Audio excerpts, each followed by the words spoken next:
వచ్చిన వాళ్ళందరికీ good morning. యాక్చువల్గా మన భారతదేశంలో కావచ్చు, ప్రపంచంలో కావచ్చు, ఎక్కడ మతాలు కులాలు అనేవి ఎక్కడ లేవండి.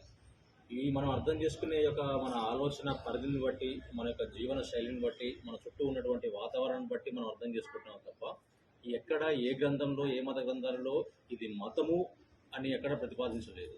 ఇప్పుడు ఇస్లాం తీసుకోండి, ఇస్లాం అనేది మతం కాదు, ఇది ఒక శాంతి సందేశం. ఇది ఒక శాంతి సందేశం.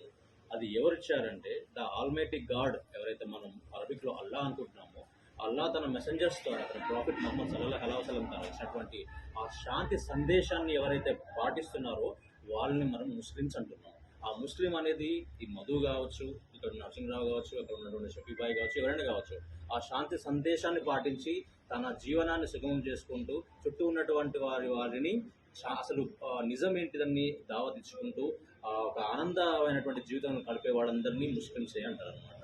సో అది ఒక శాంతి సందేశమే తప్ప ఒక మతం కాదు. హిందూ మతం అనేది కూడా ఎక్కడా లేదండి, ఏ గ్రంథంలో పేర్కొనబడదు. సనాతన ధర్మం అనే పేర్కొనబడింది.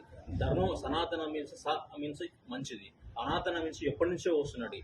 ఎప్పటి నుంచో వస్తున్నటువంటి ధర్మాన్ని అందరూ పాటించడం చెప్పింది కూడా సనాతన ధర్మమే, హిందూ ధర్మం. అండ్ ఇంకా క్రిస్టియానిటీ కూడా ఇట్స్ నాట్ ఒక మతం కావచ్చు. క్రిస్టియానిటీ అంటే క్రీస్తు చెప్పినటువంటి ధర్మ మార్గాలను పాటిస్తూ ముందు జీవనాన్ని కొనసాగించేటువంటి ఒక సమూహాన్ని క్రిస్టియానిటీ అని పేర్కొనడం తప్ప ఇక్కడ ఎక్కడ మతాలు లేవు, కులాలు లేవు. మనం చేసినటువంటి పనులు బట్టి, మన ఆలోచన విధానం బట్టి, మనం చేసిన దాన్ని బట్టి మనం డివైడ్ అయ్యామే తప్ప మన అందరం ఒకటే.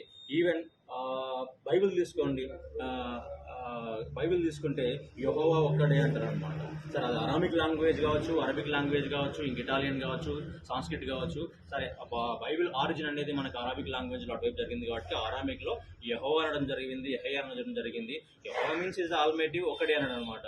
అండ్ మన భగవద్గీత తీసుకోండి, ఏకం బ్రహ్మం ద్వితీయం నాస్తి, బ్రహ్మ ఒక్కడే, దేవుడు లేడు. బ్రహ్మ మీన్స్ క్రియేటర్, పుట్టించేవాడు ఎవడు?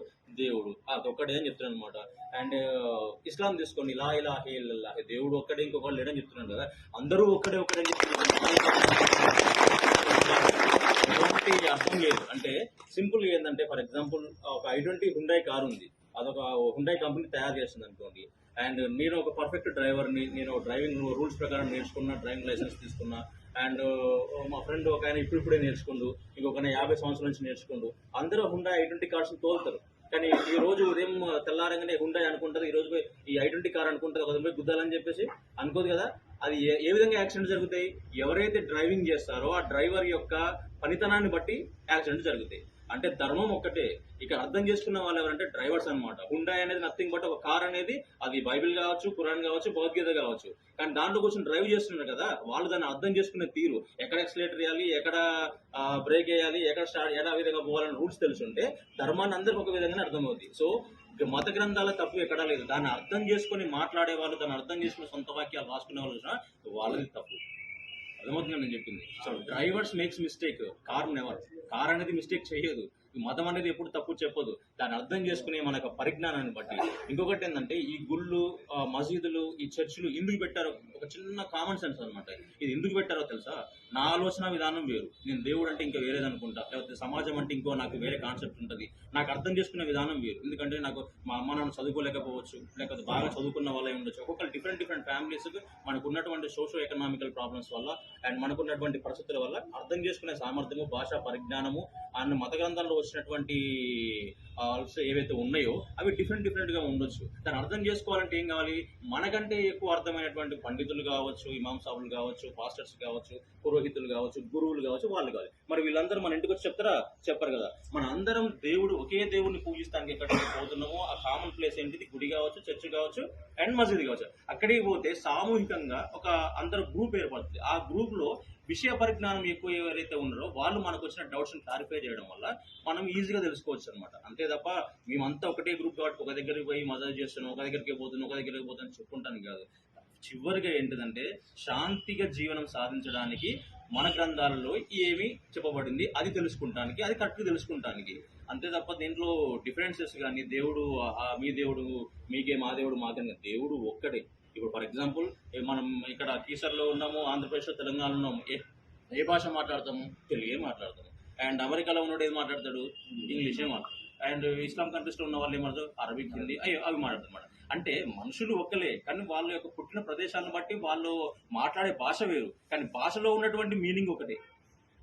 అది ఎప్పుడు తెలుస్తుంది అంటే నాకు ఒక ఇంగ్లీష్ మంచిగా అర్థమై ఉంటే వాడు ఏది మాట్లాడినా నా భాషలో కన్వర్ట్ చేసుకుని నా భాషలో ఉన్నటువంటి లాంగ్వేజ్ ఉపయోగించుకుంటా. అంతే తప్ప అక్కడ గాడ్ అంటే ఇక్కడ ఇంకేదో అనే మీనింగ్ కాదు, ఇక్కడ దేవుడు అంటే ఇంకేదో మీనింగ్ కాదు.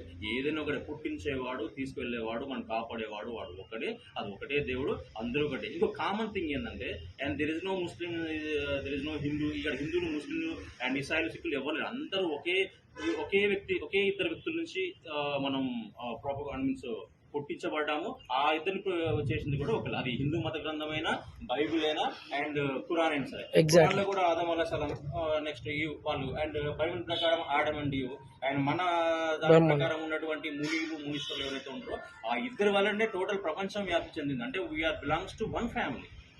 మన తల్లిదండ్రులు ఒకళ్ళే, మన పూర్వీకులు ఒకళ్ళే, అన్నాదమ్ములే. కాకపోతే పుట్టిన ప్లేసు, మనకున్నటువంటి భాషా పరిజ్ఞానం, మనకున్న జీవన శైలి గురించి మనం డివైడ్ చేయబడ్డమే కనుక, ఈ డివైడ్ అయినప్పుడు మళ్ళీ యూనిట్ కావాలంటే మనకేం కావాలా? సిమిలారిటీస్ కావాలా.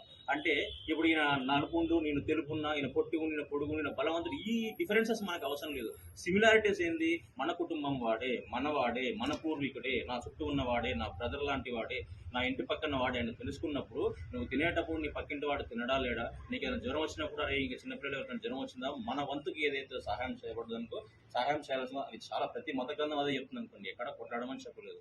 అండ్ అన్ఫార్చునేట్లీ మన టీచర్లో మేము వచ్చి ఒక 1.5 years 2 years అవుతుంది. అసలు అంత ముందు కానీ ఇప్పటి వరకు ఎక్కడ కమ్యూనల్ ప్రాబ్లం లేదు. అన్ఫార్చునేట్లీ మొన్న జరిగింది, అది కూడా ఒక మనందరికీ ఒక మన టెస్టింగ్ లాంటిది. అంటే అది జరగాల్సిన సిచ్యువేషన్ జరగకూడదు, తర్వాత పక్కన పెడితే ఒక విషయము, ఒకటి ఏదైనా ఒక ప్రతికూల పరిస్థితులు ఎదురైనప్పుడు మన స్వభావం తెలుస్తుంది. మనిషి యొక్క స్వభావం రెండు విధాలు తెలుస్తుంది. ఒకటి ఒంటరిగా ఉన్నప్పుడు వాళ్ళ ఆలోచన విధానము, రెండోది వానికి బాగా కోపం వచ్చినప్పుడు ఏ విధంగా ప్రవర్తిస్తున్నది. మన సిచ్యువేషన్ జరిగినప్పుడు చాలా మంది పెద్దలు, చాలా మంది మన సోదరులు అండ్ సవర్గా ఉండి, అంటే దాన్ని శాంతియుతంగా ఉండి దాన్ని ముందుకు తీసుకెళ్లారు. అంటే సిచ్యువేషన్ జరిగినప్పుడు మీరు ఏ విధంగా రియాక్ట్ అవుతారు అనేది అల్లాహ్ తాలా మనకి ఇచ్చినటువంటి ఒక ఎగ్జామినేషన్ తప్ప